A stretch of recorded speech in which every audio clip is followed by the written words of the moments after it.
partner to some of the things, I think she can really help us. Okay. But otherwise, you do care for yourself, Yes. And as a matter of fact, I can see slowly by slowly you're becoming functionable, and I'm happy about it, really. Yeah. Okay.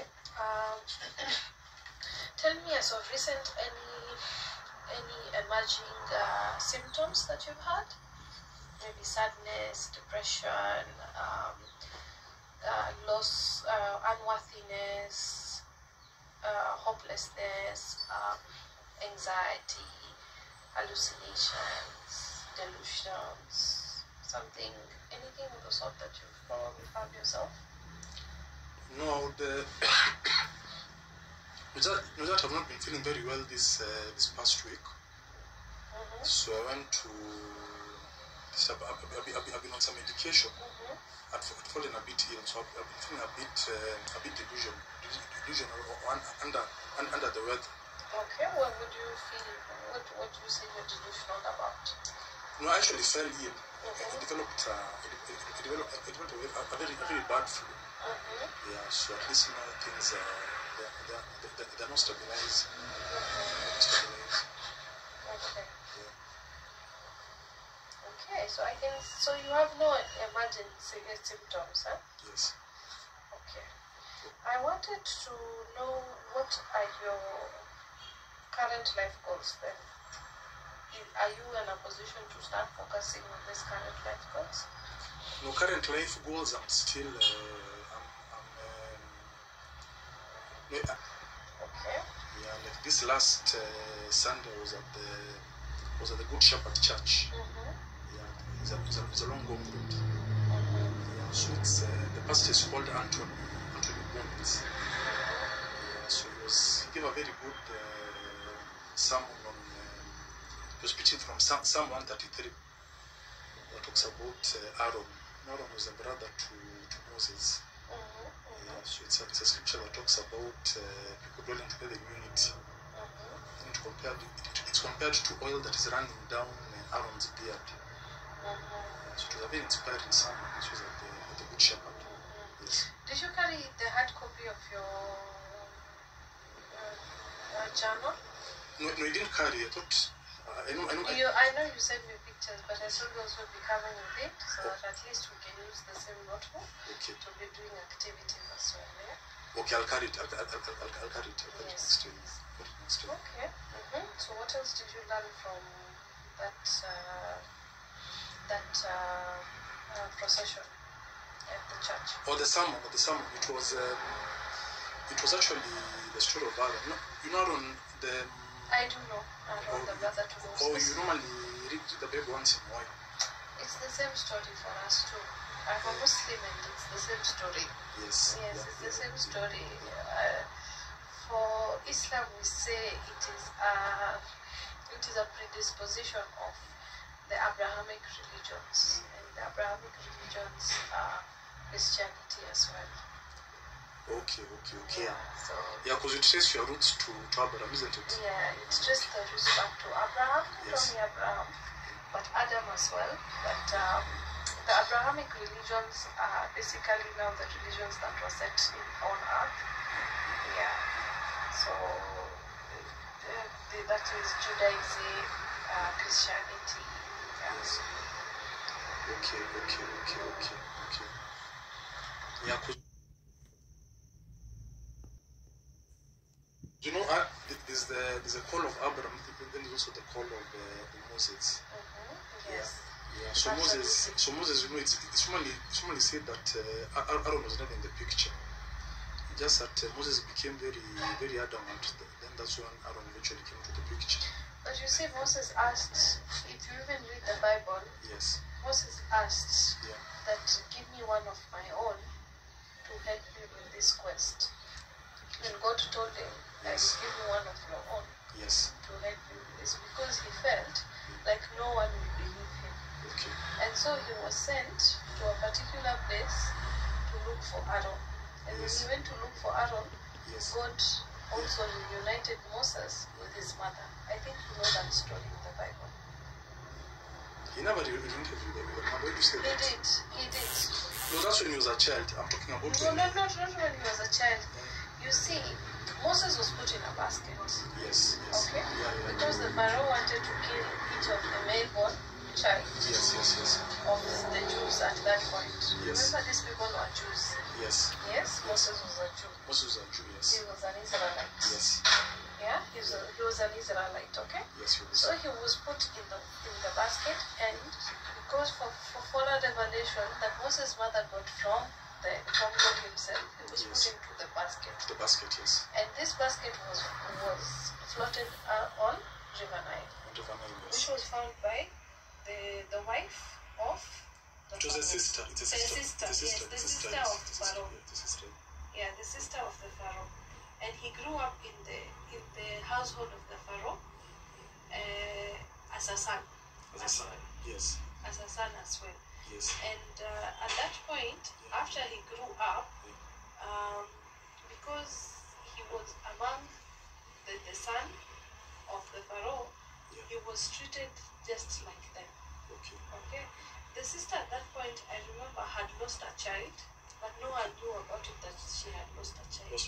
So she came and presented Moses as her own child. Okay. And then from there, what happened is at a single time when Moses could not keep up with the treatment to the Israelites, he ended up killing one of the Egyptians, one of the Pharaoh's people. So remember, Moses has also been shown to have anger towards people who mistreat each other. Okay. And he ended up killing, which had made him to flee the land of the Pharaoh. Okay. He went to a nearby, and he was welcomed by a king over there. Not a king per se, but the head of that village, you can say. And over there, he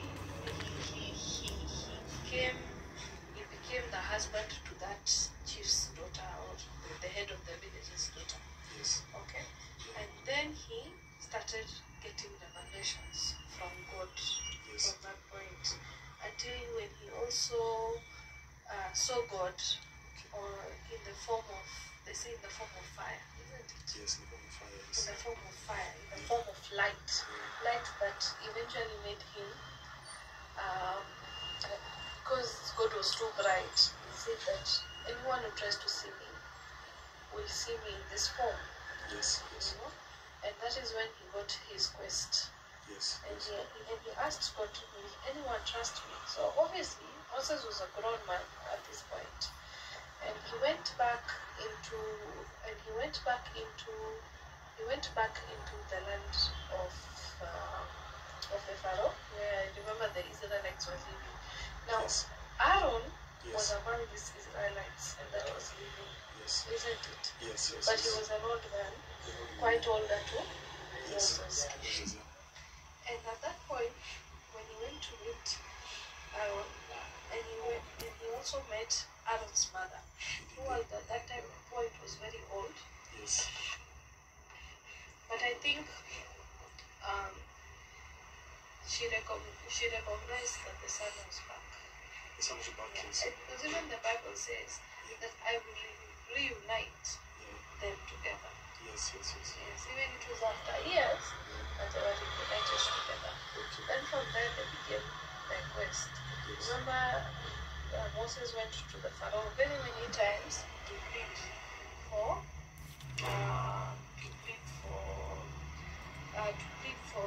for the freedom of the Israelites.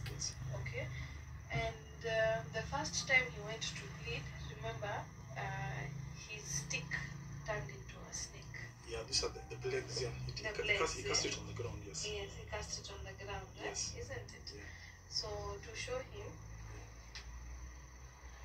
to show the Pharaoh that he is indeed sent by the gods. And then I think they gave the second plague, whereby there was the locusts, and I think there was the third plague of whereby the firstborn of the family will die after drinking a certain wine.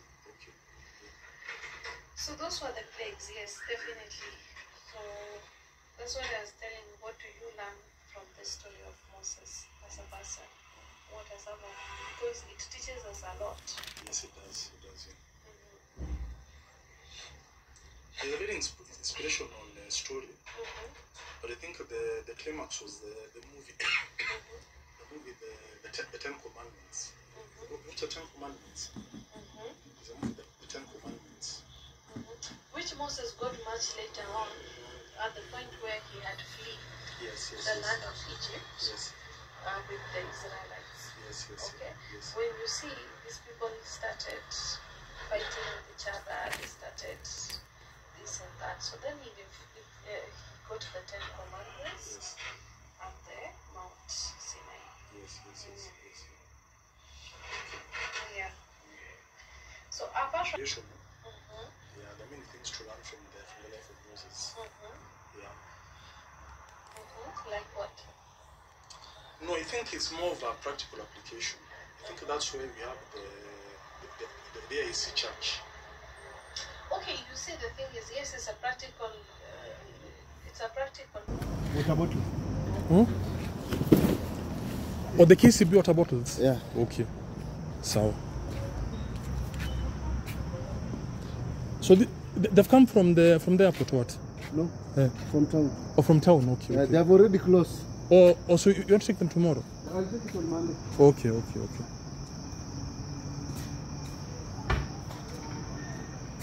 So I'll just wait outside. Let me wait outside here.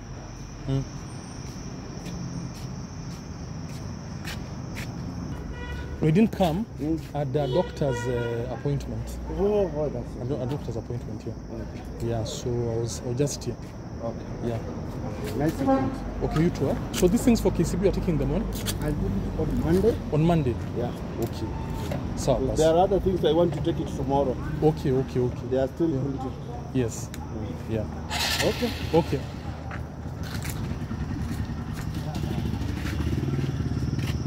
Perfection can only come from God, isn't it?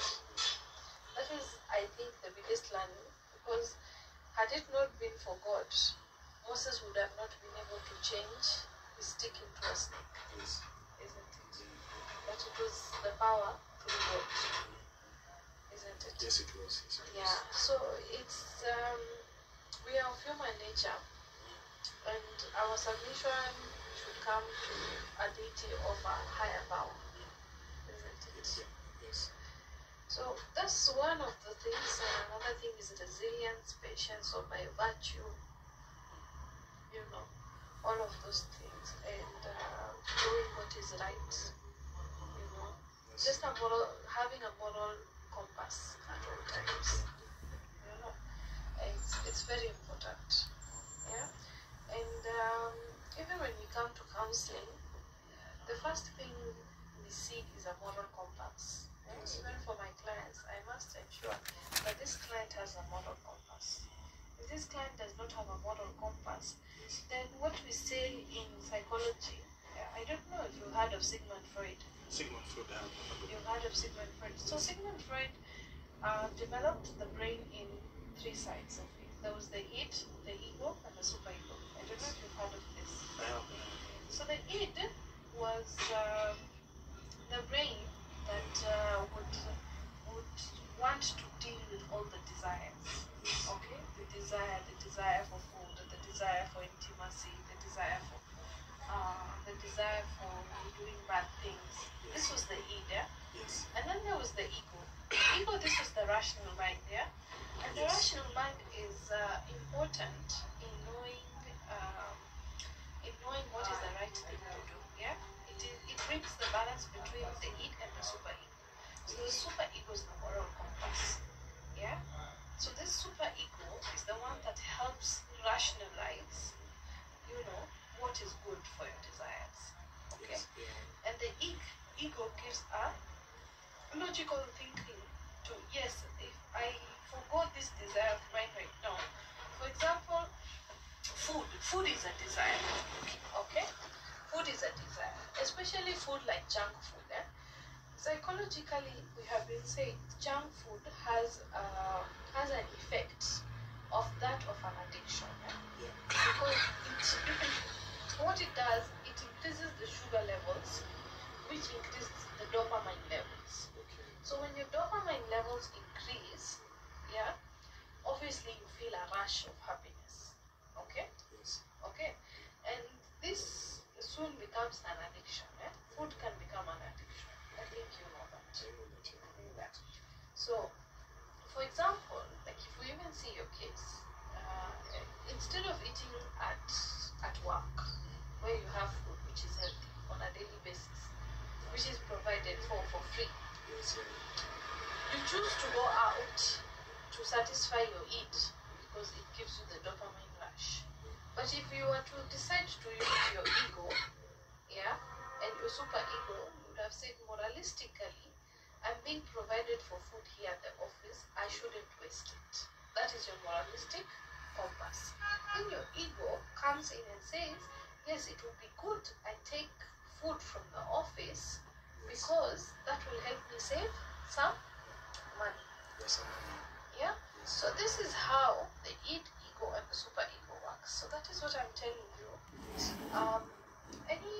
Even to the teachings of psychology, Yes. the moralistic, the moral compass is very important for anyone to learn and anyone to grow and anyone, but also the logic, thinking, and reasoning is very important. Remember, when we come into therapy to learn about ourselves. Yes. Okay, and when we learn about ourselves and we are pointed out, for this is not good for us It's not. to be doing. It's not. Yeah. It's not good for us to be doing. Yes. That means we learn that this is a desire from the id Okay. that we need to stop. And now we need to bring in the logical thinking and the moral reasoning as well. Yeah. Okay, so this is basically, now that you've even mentioned the story of Moses, it's very good because why did the 10 Commandments come? The 10 Commandments came for a moral reasoning and a logical thinking. You see, thou shalt not kill, thou shalt not commit adultery, things like that. This one to help them guide so that they can build a nation of the Israelites. And because of those commandments, there was progression. Yes. So for anyone to have progression, even in therapy, Yes. they must learn how to deal with the desires. Yes. Yes. So dealing with the desires, maybe if you have a desire to sleep more, maybe you have a desire to eat more, maybe you have a desire for sexual intimacy, whatever it is.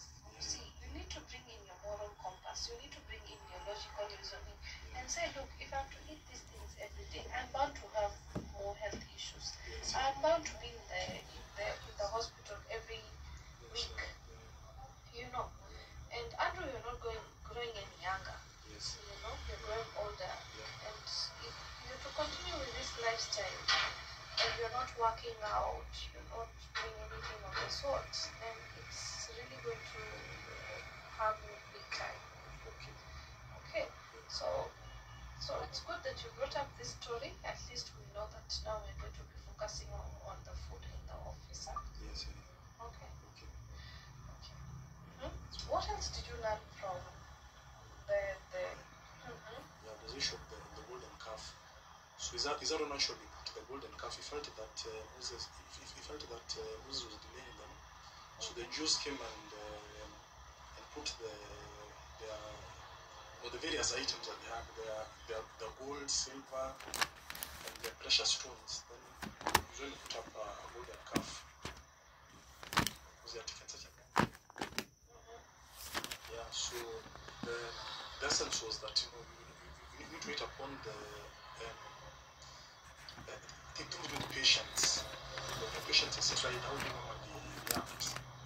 You feel God has taken a long time to come through. How do you react to the matter? Yes. Yeah, there's also the virtue of patience, as I told you. Yes.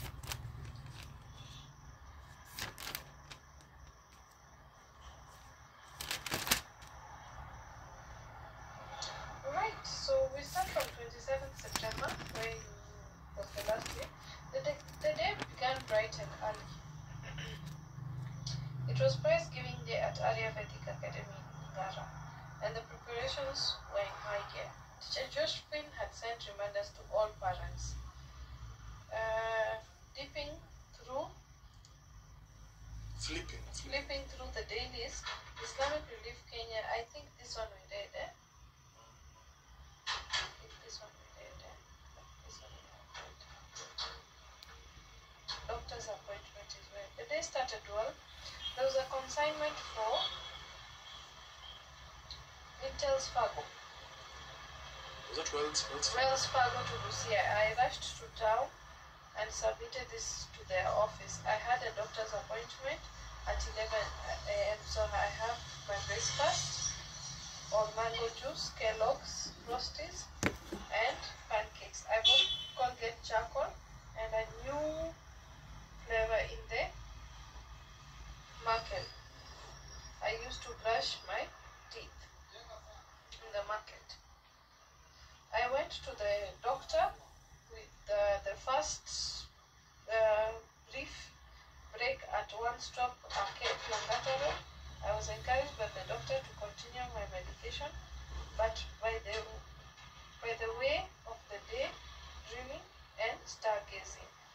Dr. Dan Gikonyo of Karen Hospital had also launched his book, See a Doctor's Heart, which was tethering there. My uncle Samson, so you see, the problem is you don't send me clear photos. It's not very clear. No, it's not at all. So then you started sending me a video, and then you asked me if I have been to Martin's house in Karen. Why so? Yeah, but